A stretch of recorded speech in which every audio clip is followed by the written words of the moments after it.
I don't know if it's destroyed. I mean, it's certainly, with along with television and movies and everything else that came out, technologies in the past like 40, 50 years, it's certainly taking a bite out of the audience for books.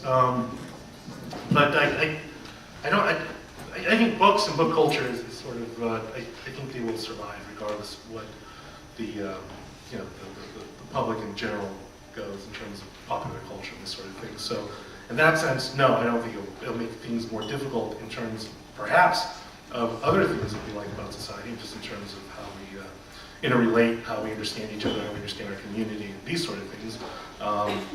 Certainly, then of course, there's the stuff that all these new technologies as they come in, the challenges they put on certain industries, not only the book industry, but say newspapers and any sort of information industry.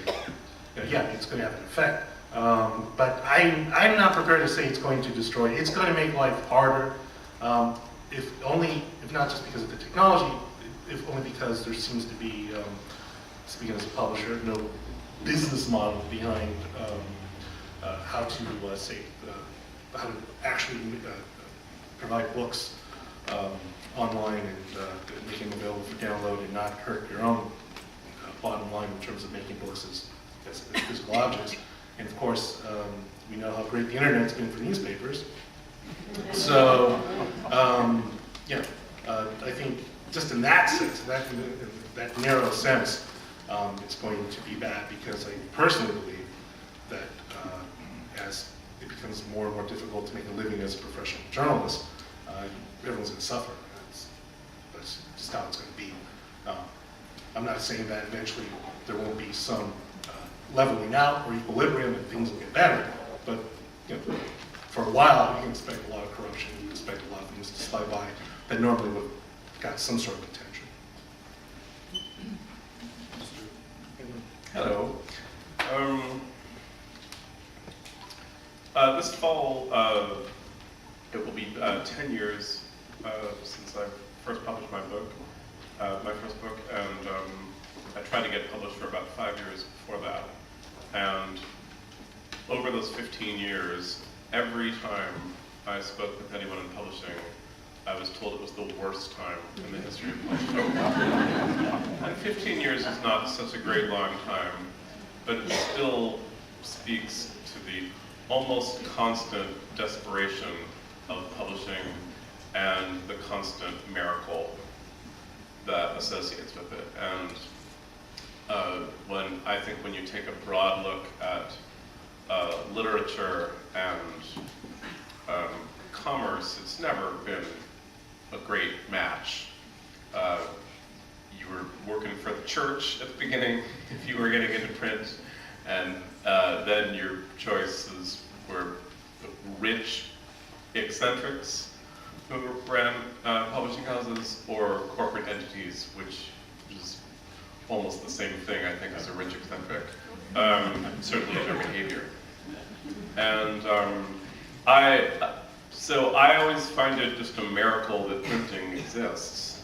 I didn't bring it as a prop, but it was suggested that I use it as a prop. This is the book I'm reading now, Imperial, by William Vollmann, California's own William Vollmann. It's kind of a big book, as you can see. Carrying it around on Muni makes a pretty strong case for electronic publishing,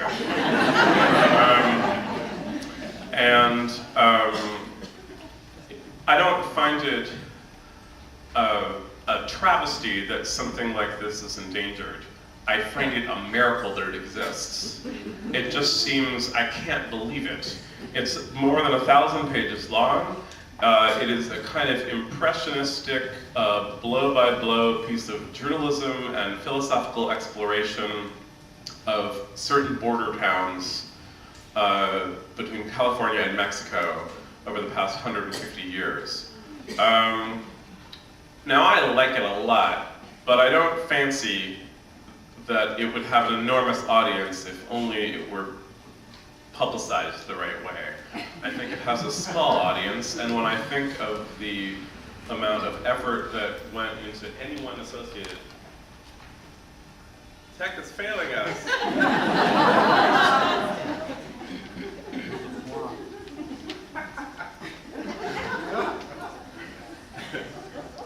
Somebody get a bullhorn. That's on. Right? My own voice is always amplified in my brain, so I can talk. So when I think of everyone associated with the publishing of this book, the people who work in the warehouses that shipped it to me, and the people who copy edited those poor things, all of it just seems like a miracle. It seems like a folly that such a book would exist.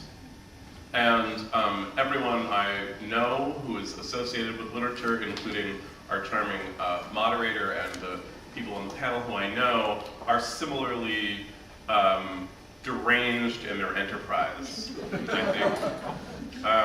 Oscar, a very intelligent man, good head on his shoulders, was working at a newspaper until very recently, Madness. And after a brief foray in digital land, which was probably more profitable and made a lot more sense, he is now at McSweeney's, run by a group of eccentrics who have been publishing. I mean, McSweeney's, the literary magazine, was founded on the premise that they were going to publish things that had been submitted elsewhere and rejected. That was the business plan for McSweeney's.